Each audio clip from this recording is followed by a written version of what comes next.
교우 여러분, 평안하셨나요? 오래전에 어떤 목사님과 한 두세 시간 정도 대화를 나눌 기회가 있었는데요. 그분은 당시 우리 한국교회 교인들과 목사님들의 존경을 한 몸에 받으시던 분이었어요. 물론 단 둘이는 아니었고, 어떤 자매와 그 아버지, 그리고 저와 그 홍 목사님 넷이었는데요. 이 목사님을 뵙기 전 저는 기대가 무척 컸지요. 당시 한국 교회가 무척 욕을 먹고 있던 때인데도 그분만큼은 믿지 않는 사람에게까지 존경받았던 분이라 어떤 말씀을 해주실까 설렜지요. 같이 있던 자매 부녀는 저와 그 목사님 양쪽과 다 교분이 깊었던 사이라 분위기는 아주 좋았습니다. 그런데 잔뜩 기대를 걸고 간 그 자리에서 뜻밖의 대화의 초점은 엉뚱한 데로 흘렀는데요. 시종일관 음악 얘기였어요. 물론 그 자매가 당시 한국의 유명한 바이올리니스트였기 때문이기도 했지만 어떻든 저도 함께 빠져버렸어요. 그분이 그 차이콥스키 바이올린 협주곡을 처음 만났을 때 얘기를 하신 후에 저한테 좋아하는 곡을 물으셔 가지고 저 역시 브루흐의 스코틀랜드 환상곡에 대해서 흥분하면서 말했던 기억이 납니다. 아마 다른 사람들이 우리 대화 내용을 들었다면 분명히 클래식 관계자들로 생각했을 거예요. 그만큼 열기가 뜨거웠습니다. 하지만 내심 바라던 목회적 조언을 받지 못해 섭섭한 마음이 아주 없지는 않았습니다. 그런데 마지막에 함께 주차장으로 가면서 단둘이 있을 기회가 있었는데 그때 몇 마디 하시는 거예요. 최 목사, 오늘 아주 좋았어. 목회도 그렇게 음악 좋아하듯이 좋아해봐. 그리고 다른 건 다 어쩌든지 괜찮은데 교인들에게 구원의 확신과 천국 갈 소망은 수시로 점검해야 돼. 그리고 지금부터 건강관리 잘하고. 시간이 많이 갔지만 그때를 생각해 보면 아직도 어떤 여운이 있어요. 저로서는 특별한 시간을 바라고 갔는데 결과는 평범한 시간이었던 거예요. 하지만 시간이 갈수록 그때를 돌아보면서 깨닫는 게 있어요. 인생엔 평범한 게 오히려 특별할 수가 있는 거구나. 그거였어요. 대단해 보이지 않는 일이 사실은 대단한 사건일 수도 있겠다 싶은 거예요. 확실히 우리네 인생엔 그런 게 있어요. 오늘은 그 말씀을 좀 드릴까 합니다. 하나님 말씀 읽어 드릴게요. 창세기 23장 9절에서 20절까지입니다. 그가 그의 뱃머리에 있는 그의 막벨라 굴을 내게 주도록 하되 충분한 대가를 받고 그 굴을 내게 주어 당신들 중에서 매장할 소유지가 되게 하기를 원하노라 하매 에브론이 헷족속 중에 앉아 있더니 그가 헷족속 곧 성문에 들어온 모든 자가 듣는 데서 아브라함에게 대답하여 이르되 내 주여 그리 마시고 내 말을 들으소서 내가 그 밭을 당신에게 드리고 그 속의 굴도 내가 당신에게 드리되 내가 내 동족 앞에서 당신에게 드리오니 당신의 죽은 자를 장사하소서. 아브라함이 이에 그 땅의 백성 앞에서 몸을 굽히고 그 땅의 백성이 듣는 데서 에브론에게 말하여 이르되 당신이 합당히 여기면 청하건대 내 말을 들으시오. 내가 그 밭값을 당신에게 주리니 당신은 내게서 받으시오.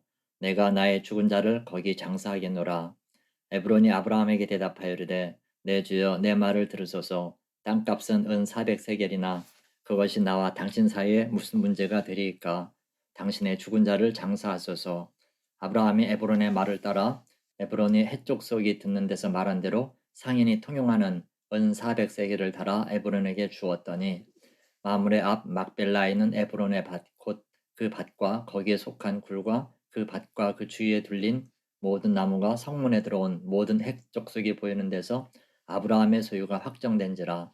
그 후에 아브라함이 그 아내 사라를 가나안 땅 마므레 앞 막벨라 밭 굴에 장사하였더라. 마므레는 곧 헤브론이라. 이와 같이 그 밭과 거기에 속한 굴이 헷 족속으로부터 아브라함이 매장할 소유지로 확정되었더라. 아멘. 서두에 말씀드린 대로 가끔 성경엔 별로 중요하지 않은 것 같은 사안에 꽤 많은 지면을 할애하는 걸 보는데요. 오늘 이야기가 그렇습니다. 아브라함의 아내 사라가 127년을 살고 죽었는데 그 사라의 무덤을 둘러싸고 일어나는 이야기예요. 아브라함이 지금 거주하고 있는 그 땅이 객지니까 사라를 장사하기 위해서는 누군가에게 동굴이 딸려 있는 땅을 사야만 했어요. 그래서 그 땅을 구하면서 그 소유주와 아브라함이 서로 제값을 제대로 내겠다. 우리 사이에 그럴 수 있느냐 하는 공방이 처음부터 끝까지 이어지지요. 당시 아브라함은 여러 사건을 통해서 그랄 왕 아비멜렉까지 찾아와서 화친을 요구할 정도로 유명 인사가 됐어요. 무엇보다 그에게 하나님이 어떻게 일하셨나 하는 것을 그 고장 사람들이 다 본 거예요. 한마디로 감히 손댈 수 없는 엄청난 위엄을 가지고 있는 하나님의 사람이 됐던 거죠. 그리고 자기도 모르게 아브라함은 벌써 그 주변 사람들의 리더가 됐습니다. 그래서 아브라함이 아내를 장사할 무덤을 구한다 그러니까 서로들 발벗고 나서게 된 거죠. 그리고 그 지역 사람들 얘기가 누구 땅을 선택한다 해도 그 땅을 안 줄 사람 없으니까 편한 대로 하시라 그래요. 해서 거기에 적당한 땅을 가진 에브론이라는 사람에게 그 굴을 팔라고 부탁을 하죠. 물론 그 사람이 흔쾌히 자기 굴을 쓰라고 해요. 그것도 공짜로 말이죠. 그랬더니 그때부터 아브라함과 에브론 사이에 그냥 써라, 돈 내겠다, 이 얘기를 계속 주고받는 거예요. 오늘 다른 것보다 아브라함의 태도를 보니까 두 번이나 그들 앞에 몸을 굽혔다는 얘기가 나옵니다. 여러분, 그렇죠? 사람이 힘이 있는 데다 겸손하기까지 하면 그 힘은 배가 됩니다. 사실 아브라함은 그렇게 겸손하지 않아도 되는 사람이에요. 충분히 그의 힘이 먹히는 정도까지 왔어요. 그런데도 몸에 밴 겸손이 사람들로 하여금 아브라함을 더 함부로 대할 수 없도록 한 거죠. 오늘 아브라함의 태도에는 유난히 이 모습이 눈에 띕니다. 그런데 오늘 어떻게 보면 장황하다 할 만큼 평범한 얘기 가운데는 하나님이 우리에게 꼭 하고 싶은 말씀이 있으신 것 같은 거예요. 이런 지루한 공방의 결론이 조강지처는 정말 좋은 곳에 잘 매장해 줘야 된다. 뭐 이런 거겠어요?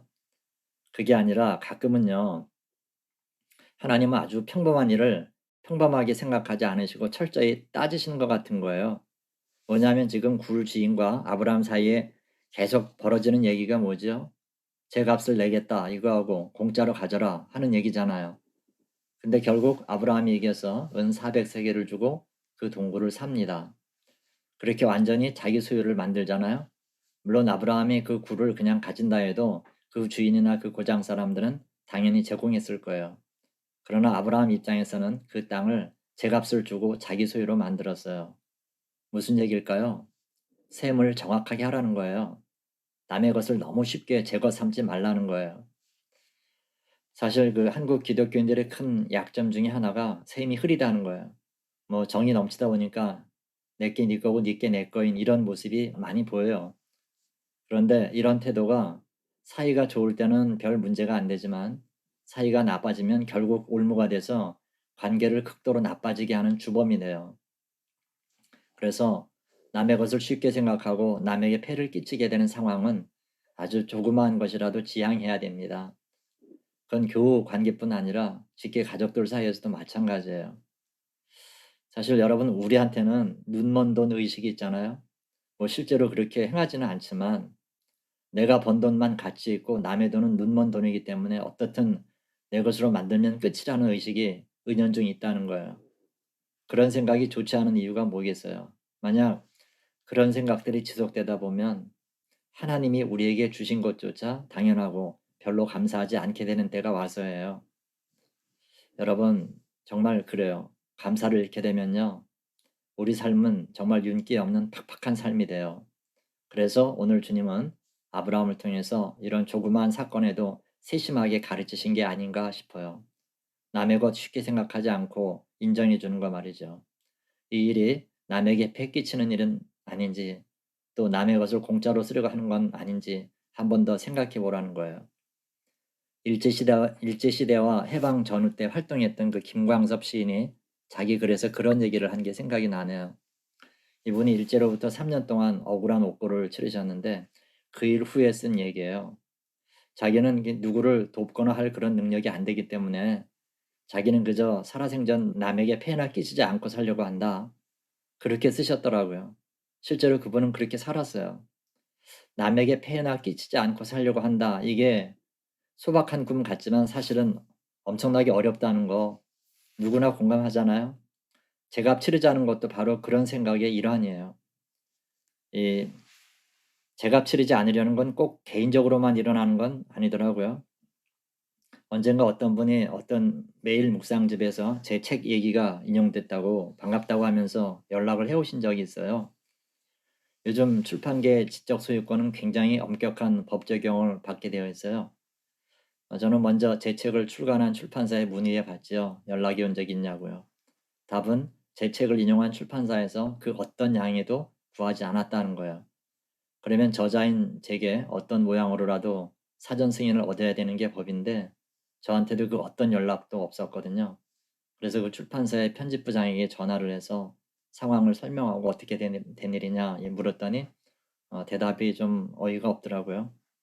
첫째는 다 은혜 받자고 하는 건데 은혜로 넘어가자 하는 것이고요.